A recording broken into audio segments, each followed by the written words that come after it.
Starting from this workshop is really on the Muslim Family Law campaign that we are fighting for at the moment.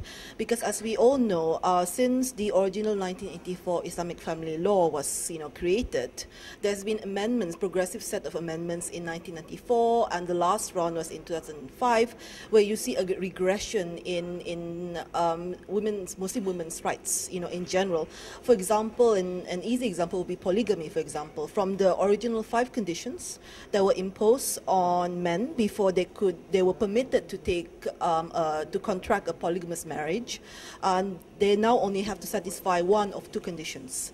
And in 2005, we also saw a huge outcry, not just from cis, but also from women, from other women's groups. Even the senators themselves were very dissatisfied and discontent with the amendments to the Islamic Family Law, which they saw as rolling back of Muslim women's rights.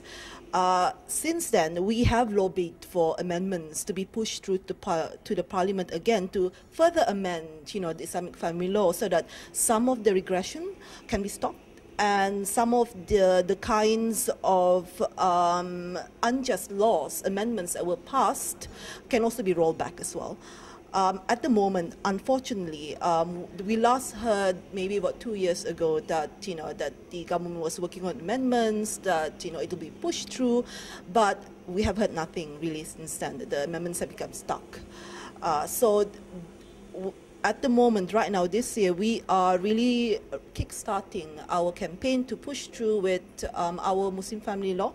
We have a draft Muslim Family Law, which we are hoping to lobby with to parliamentarians, to various government bodies, because what we saw was happening because of the piecemeal amendments. We think that an overhaul, really, of the entire Islamic Family Law is needed.